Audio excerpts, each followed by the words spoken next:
Hello साथियों, नमस्कार सभी लोगों को। कैसे हैं आप सभी लोग? उम्मीद करते हैं बहुत ही अच्छे होंगे। अपनी तैयारी अग्निवीर की बहुत अच्छे तरीके से कर रहे हैं। जैसा कि आपको पता है कि पिछले तरीके से हम मॉक टेस्ट का सलूशन आपको बराबर दे रहे हैं, तो आज हम करेंगे अग्निवीर जीडी ट्रेडमैन 16 मार्च 2025 का जो वीकली मॉक टेस्ट आया हुआ अंकित सर के में, तो उसी का सलूशन करेंगे दोस्तों। ठीक, इससे पहले आप देखना चाहते हैं पिछले संडे का सारे जितने भी आए हुए हैं सबका हमने सलूशन करा रखा है, प्ले लिस्ट बनी है, जाकर के देख सकते हैं। ठीक, तो आपसे उम्मीद यही करेंगे जो भी साथी चैनल पर पहली बार विजिट कर रहे हैं, आने वाले समय ऐसी वीडियो देखने के लिए, या आप किसी भी भर्ती की तैयारी कर रहे हैं, तो अंकित सर के ऐप से रिलेटेड जितना भी मॉक टेस्ट का सलूशन होता है इसी चैनल पर कराया जाता है। तो आप चैनल को सब्सक्राइब अवश्य कर लीजिएगा और दोस्तों के साथ शेयर भी कीजिएगा, जिससे अन्य लोगों के पास भी पहुंच सके दोस्तों। ठीक, तो इसमें सभी को पता होगा कि कितने प्रश्न आते हैं। 15 प्रश्न आते हैं इसमें, किसमें? जीडी और ट्रेडमैन में, सभी को पता होगा। तो इसमें 15 प्रश्न मैथ के अच्छे कॉन्सेप्ट के साथ समझाते हुए आपको बताएंगे, तो वीडियो फुल देखते रहिए और चैनल को सब्सक्राइब अवश्य कर लिए। आपको दिखा देना चाहते हैं हम इसका सलूशन कर रहे हैं। ठीक, अब आगे बढ़ लेते हैं। और एक बात अच्छी कह रहे हैं कि जो भी साथी ने बैच नहीं ले पाया है, जिन भी साथियों ने बैच नहीं ले पाया, उनके लिए एक जरूरी सूचना क्या है कि अंकित सर के द्वारा जो योद्धा 2.0 बैच जो है लॉन्च कर दिया गया। इसका 1.0 जो है वो कंप्लीट होने की कगार पर है, बिल्कुल हो ही चुका है।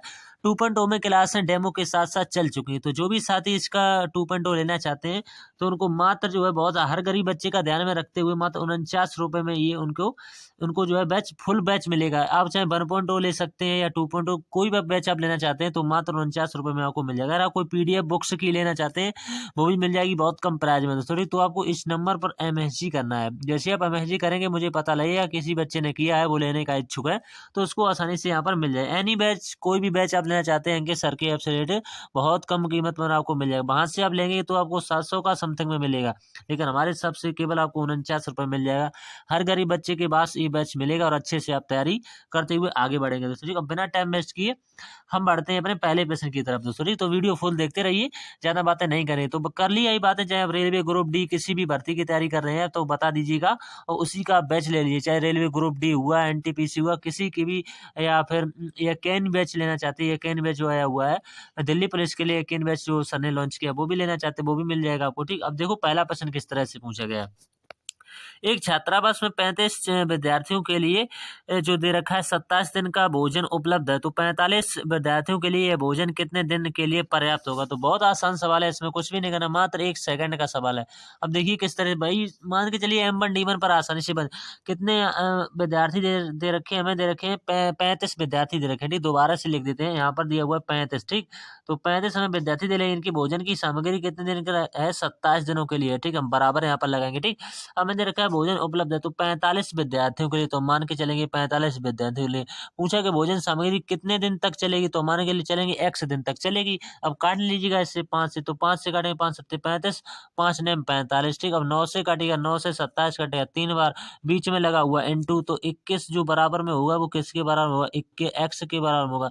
तो x की वैल्यू कितनी आ गई? 21। तो वो भोजन सामग्री जो है 45 विद्यार्थियों के लिए भोजन सामग्री 21 दिन तक चलेगी जो सूर्य। तो उम्मीद करते हैं आपको बहुत अच्छे तरीके से समझा दिया है।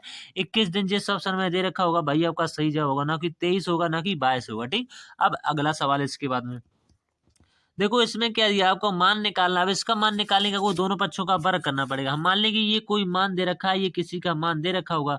हम मान लेंगे ये p बराबर दे रखा है, तो p बराबर किसके बराबर में दे रखा है? 2 प्लस का रूट 3 के बराबर में दे रखा है। ठीक, प्लस का यहाँ से लगा। फिर दूसरी बार में क्या दे रखा है? 2 माइनस का अंडर रूल में 3 दे रखा है। अब इसी को सोल्व करना है, तो दोनों पक्षों का हम करेंगे वर्ग, यानी स्क्वायरिंग ऑन बोथ साइड कर देंगे, तो आपका आंसर निकल के आ जाएगा। अब करिएगा, तो यहाँ से स्क्वायर करें तो ये हो जाएगा p स्क्वायर बराबर, यहाँ से लिखिएगा। ठीक, यहाँ से लिखेंगे 2, यहाँ से लिखिएगा 2, और कोष्टक यहाँ से भी लगाना पड़ेगा, तो कोष्टक पहले लगा लेते हैं। रूट में 2 लिखेंगे। ठीक, 2 प्लस का अंडर रूल में 2 लिखेंगे, यानी 3 लिखेंगे, प्लस का यहाँ से लगेगा रूट 2। ठीक, माइनस का रूट 3 और का स्क्वायर यहाँ से। ठीक, यानी वर्ग कर रहे हैं हम।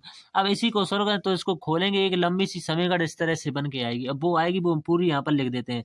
तो यहाँ से आएगी p स्क्वायर बराबर 2 प्लस का रूट 3, 2 प्लस का रूट 3 प्लस का 2 और माइनस का रूट 3। ठीक, माइनस का रूट 3 और यहाँ से आ जाएगा प्लस का 2। अब इस कोष्टक में क्या बनेगा?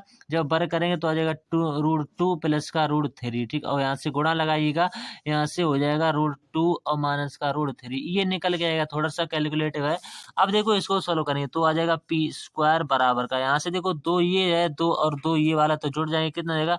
4 आ जाएगा। 4 प्लस का, फिर यहाँ से 2 और रूट में क्या बचेगा? 4 माइनस का 1 बचेगा।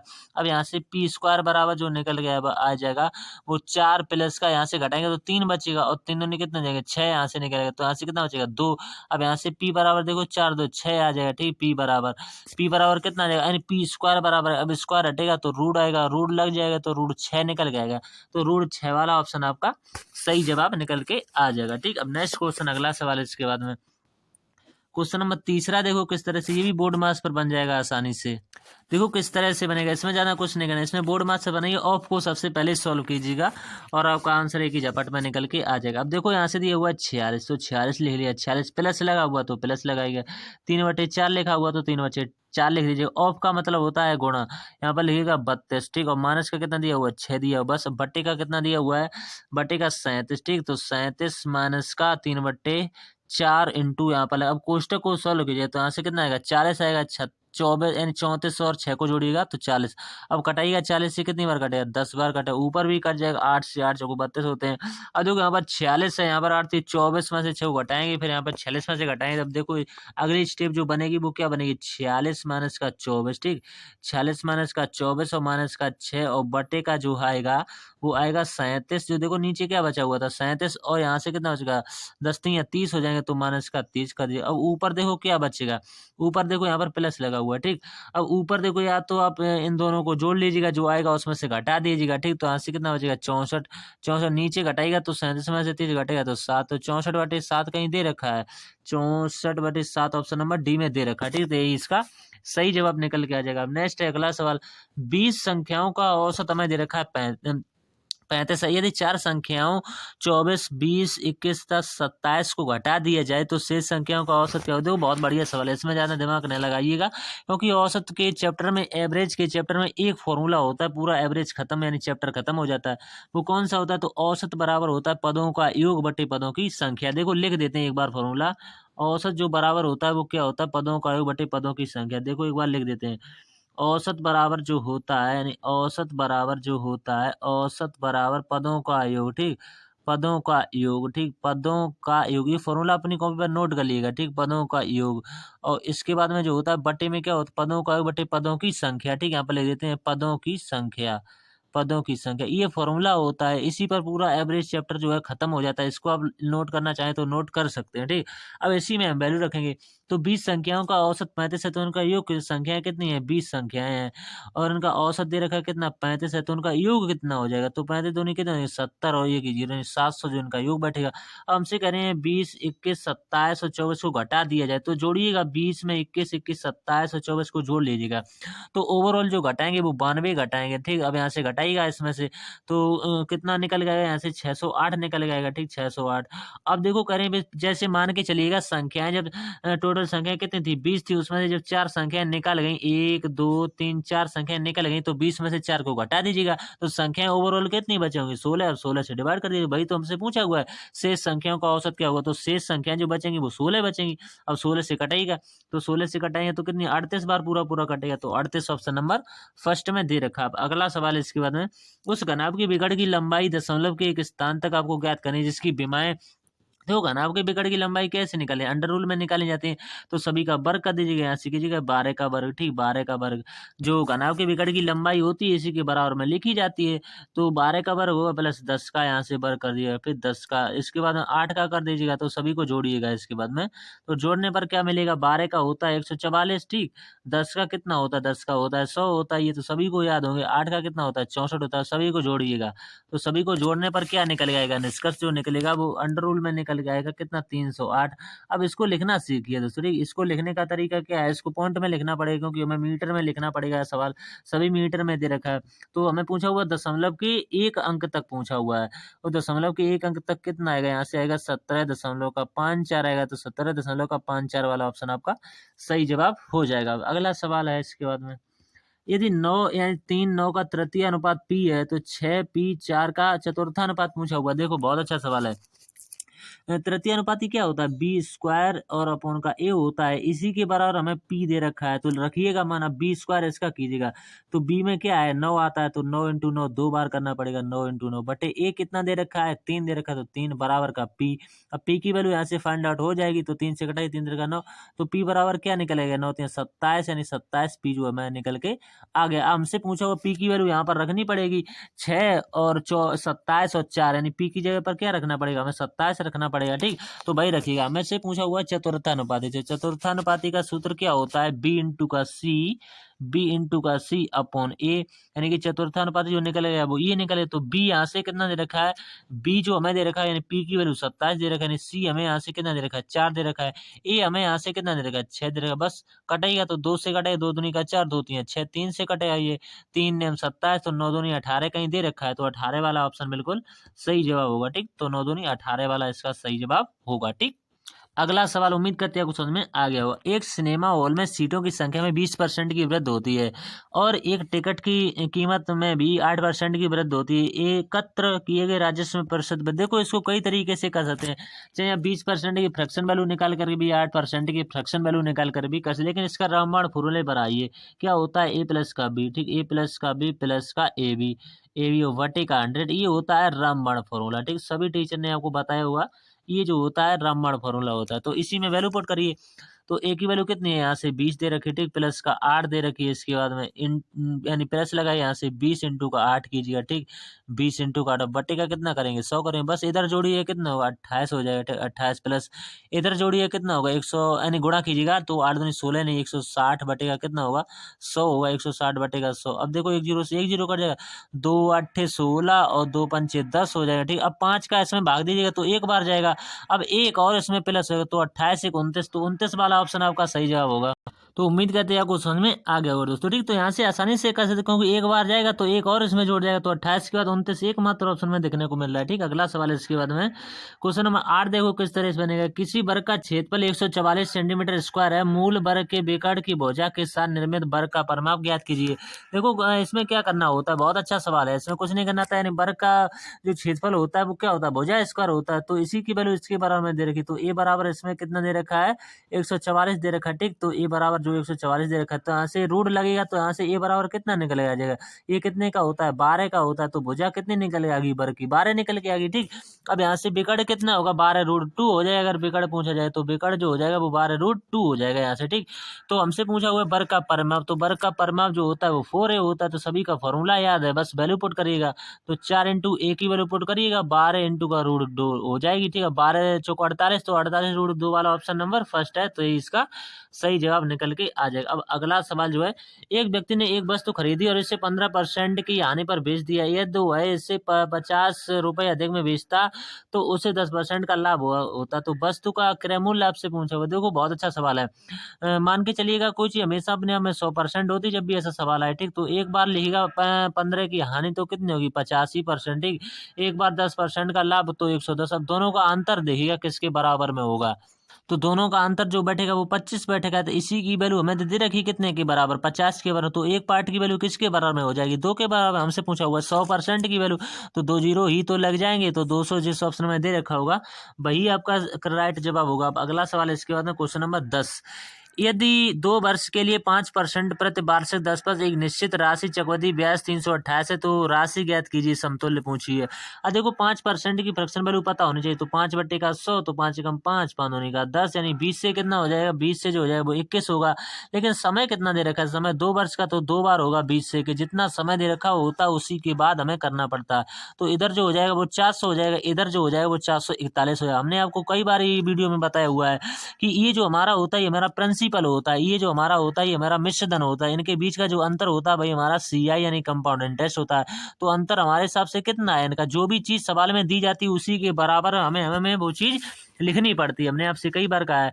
अब देखो ये किस तरह से बनेगा, यहाँ से अंतर कीजिए तो 41 बैठेगा, लेकिन हमें जो सवाल में चक्रवृद्धि ब्याज दे रखा है वो 328 दे रखा है, हमें सवाल में जो चीज दी जाती है उसी के बारे में हमें वो चीज लिखनी पड़ती है। हमें सवाल में क्या पूछा, मूलधन पूछा, तो मूलधन कितना है 400 पार्ट की वैल्यू पूछी है, अब इससे कटाइएगा 41, तो 41 से पूरा पूरा 8 बार कटेगा, तो 8 चौको 3200 इसका सही जवाब निकल के आ जाएगा। तो 3200 जिस ऑप्शन में दे रखा ना तो 3600 होगा ना तो 3500 होगा, ठीक। सी या डी में से किसी एक ना ऑप्शन में दे रखा। अब देखो सबसे आसान सवाल है, एक वस्तु की एक जो है किस्म का मूल्य 7 केजी दे, देखो एक किस्म का मूल्य 7 केजी, दूसरी किस्म का जो मूल्य दे रखा है वो 12 केजी दे रखा है, और दोनों को मिला करके कितना दे रखा है 10 केजी। बस एलिगेशन लगा दीजिएगा, तो यहाँ से घटाइए कितना बचेगा 2 बचेगा, यहाँ से घटाइए कितना बचेगा 3। अब यही तो रेशियो बन गया, यही रेशियो जिस ऑप्शन में दे रखा होगा भाई इसका सही जवाब होगा। अब सेटिस्फाई क्या करना था, ये बीच वाली जो संख्या होती है ये एक तो इससे बड़ी होनी चाहिए और एक इससे छोटी होनी चाहिए, तब जाकर के एलिगेशन सेटिस्फाई करता है। अगर इनसे दोनों कम ज्यादा होता तो एलिगेशन नहीं लग पाता। क्वेश्चन नंबर 12 देखो किस तरह से बनेगा। विनीत विनोद से 8 वर्ष छोटा है, यदि 4 वर्ष पहले उसकी आयु का अनुपात 1:2 था तो विनोद की वर्तमान आयु आपसे पूछी गई है। तो देखो किस तरह से मान के चलिए उसकी x माइनस का 8 है, यानी 8 वर्ष छोटा है तो x माइनस का 8, ये 4 वर्ष पहले की बात है, ठीक। बटे यहाँ से करें, फिर ये कह रहे हैं कि 4 वर्ष पहले तो x माइनस का 4 हो जाएगा यहाँ से। अब रेशियो क्या हो जाता है, 1:2 हो जाता है, यहाँ से बस x का मान निकालिएगा, तो यहाँ से हो जाएगा x माइनस का 12 और बटे के कितना हो जाएगा x माइनस का 4, ठीक। और बराबर यहाँ से रेशियो का बैठेगा 1:, तो बस कैंची का मल्टीप्लाई कराइए यहाँ से, तो कैंची का मल्टीप्लाई किसके बराबर में बैठेगा, तो करेगा 2x, यहाँ से हो जाएगा 2x माइनस का 12 दूनी का 24 बराबर का x माइनस का 4 हो जाएगा। अब यहाँ से घटाएगा तो x बचेगा, तो x जो वैल्यू बचेगी वो किसके बराबर होगी 20 में से, यानी 24 में से 4 घट जाएगा, यानी 20 के बराबर में होगा। तो x बराबर जो वैल्यू निकलेगा वो क्या निकलेगा 20 निकलेगा, तो 20 जो है इस प्रश्न का बिल्कुल सही जवाब हो जाएगा, ठीक। अब अगला सवाल इसके बाद है क्वेश्चन नंबर 13, देखो किस तरह से बनेगा। यदि दो संख्याओं का महत्तम सावर्तक 8 और दो निम्नलिखित में से कौन सा उनका सावर्तक नहीं हो सकता, ये सवाल बहुत ही बढ़िया है। इसमें देखो ऑप्शनों का सारा लेना पड़ा, तो हमने आपके लिए ऑप्शन यहाँ पर ऐड नहीं कर पाए, लेकिन हमें पता है क्या क्या ऑप्शन है। एक तो 72 है, एक तो 24 है, दूसरा सी ऑप्शन है, इसके बाद में क्या था, इसके बाद 68 था, ठीक 68, इसका डी ऑप्शन था, इसके बाद 48 था, तो ये ऑप्शन थे। अब 8 नहीं तो निम्नलिखित में से उसका लघुत्तम सावर्तक नहीं हो सकता है। तो देखो लासा जो होता है वो हमेशा मासा से विभाज्य होता है, तो सभी को पता होगा। अब देखो 8 से विभाज्य है, ये जो क्या दे रखा है 72, देखो 8 से विभाज्य है पूरा पूरा है। 24 देखो 8 से कट रहा है, बिल्कुल कट रहा है। 68 8 से कट रहा है, नहीं कट रहा है। 48 8 से कट रहा है, बिल्कुल कट रहा है। तो जो नहीं कट रहा है भाई तो हमारा आंसर होगा, तो नहीं वाला पूछा हुआ, ये भी हो सकता है, ये भी हो सकता है, लेकिन आंसर नहीं वाला पूछा गया, तो नहीं वाला क्या होगा, तो नहीं वाला होगा केवल कौन सा 48, यानी जो 68 होगा, तो ठीक यानी जो 68 होगा, ठीक 68 वाला, ठीक। तो 68 यहाँ पर हम लिख देते हैं दोबारा से। तो 68 ऐसी संख्या होगी जो 8 से नहीं कटती होगी, जो किससे 17 चौकोर 17 से ये संख्या कटती है, यानी 4 से भी कट सकती है। अब अगला सवाल है इसके बाद में, देखो ये पूछा वो x के किस मान के लिए 7 अंक की संख्या जो है 72 बहुत इंपॉर्टेंट होता है। देखो एक तो हुआ 72 का, हम बता देते हैं कौन कौन से इंपॉर्टेंट, 72 का हुआ, 99 का हुआ, इसके बाद में 88 का हुआ। 88 के बाद में और कौन से इंपॉर्टेंट हो सकते हैं, 88 के बाद में 72 यहाँ से हो गया, 99 हो गया, 88 हो गया, ये तो बहुत ही इंपॉर्टेंट होते हैं। तो 11 का मल्टीपल बहुत इंपॉर्टेंट होता है। अब हमें दे रखा है 72, इसको तोड़िएगा 8 × 9 में तोड़ेगा, ऐसी संख्या में तोड़ते हैं जिसमें कुछ भी कॉमन नहीं आता। अब सबसे पहले देखेंगे हम 8 का मल्टीपल, तो लास्ट के 3 अंक उठाने पड़ेंगे। यहाँ से दिया x, यहाँ से दिया हुआ 5, यहाँ से दिया हुआ 2। अब हम ऑप्शन का सारा लेंगे, हम रखेंगे 4, तो 4 यहाँ पर रखेंगे, तो यहाँ से कितना 45 हो जाएगा। तो 8 का पाड़ा पड़ेंगे, 8 5 40, यहाँ पे 5 है 52 बचेगा, नहीं कटेगा। हम रखेंगे 5 55 हो जाएगा, तो 8 सिंह 48 यहाँ पर बचेगा, ये भी नहीं कटेगा। तो अब देखो ऑप्शन या तो 4, ये तो 2 ऑप्शन तो गलत हो ही है। अब सी या डी में से एक ऑप्शन को रख के देखेंगे। देखो सी या डी में से एक ऑप्शन 7 दे रखा, तो 7 यहाँ पर रख के दे, तो यहाँ पर हो जाएगा 75। तो 8 से डिवाइड करके देखेंगे, ठीक। तो 8 ने 72 हो जाएंगे, यहाँ से कितना बचेगा, यहाँ से बचेगा 3, उतारा आ जाएगा 2 का, तो 8 से को बताएंगे पूरा पूरा कटेगा। तो क्या रखने पर, x बराबर 7 रखने पर, ठीक x बराबर 7 रखने पर। अब हमें यहीं पर 7 रख देना है यहाँ पर। अब सभी को जोड़िएगा, अब सभी को जोड़ने पर जो संख्या बनेगी वो पूरी पूरी 9 से विभाज्य संख्या हो जाएगी, ठीक। तो उम्मीद करते हैं आपको समझ में आ गया हो। चाहे आप देखो योग करके भी कर सकते हैं, तो इसका योग करिएगा तो सभी को जोड़िएगा, तो सभी को जोड़ने पर कितना बैठेगा 29 बैठेगा, ठीक। 29 प्लस का x करेंगे। अब 29 में हम क्या जोड़ेंगे, ये संख्या 9 से कट जाए, तो 29 30 31 32 33 34 35 36 पर आएगा जो संख्या 9 से कट, तो 7 जोड़ने पर, तो 7 वाला ऑप्शन इसका सही जवाब हो जाएगा। अब लास्ट सवाल है इसके बाद में, एक वस्तु को 600 में बेचकर एक व्यक्ति ने 50% का लाभ अर्जित किया, इस वस्तु का क्रय मूल्य कितना होगा। देखो बहुत आसान सवाल है, 50% की प्रेजेंट वैल्यू लिखिएगा, तो 50/100, ठीक 50/100, तो 50 से कम 50, 50 दूनी का 100। अब लाभ करें तो 2 की वस्तु को 3 में बेचा होगा, ये CP रहा होगा, ये SP रहा होगा, ठीक। जो चीज हमारे हिसाब से सवाल में दी जाती है उसी के बराबर में। अब 600 का मान किसके बराबर दे रखा है, 3 के बराबर, क्योंकि बेची गई है, तो 3 के बराबर। हमसे पूछा हुआ 2 की वैल्यू खरीद देखिए कितने में गई थी। तो 3 से कटेगा, 3 दूनी का 6, 200 आ जाएगा। तो 200 का 2 में गुणा करें तो 400 जो इस प्रश्न का सही जवाब निकल के आ जाएगा। तो हमारी 15 प्रश्न बन चुके हैं, 19 मिनट हमें लग चुके हैं। तो उम्मीद करते हैं आपको समझ में आए होंगे जितने भी हमने सवाल बताए। अगर आप ये पीडीएफ लेना चाहते हैं तो टेलीग्राम पर जाइएगा। सॉरी, टेलीग्राम का लिंक जो है, लिंक आपको डिस्क्रिप्शन में मिल जाएगा। बहुत सारे साथी वहाँ से जुड़ चुके हैं दोस्तों, ठीक। तो यहीं तक रखते हैं, फिलहाल मिलते हैं नेक्स्ट वीडियो में दोस्तों, ठीक। तब तक के लिए धन्यवाद।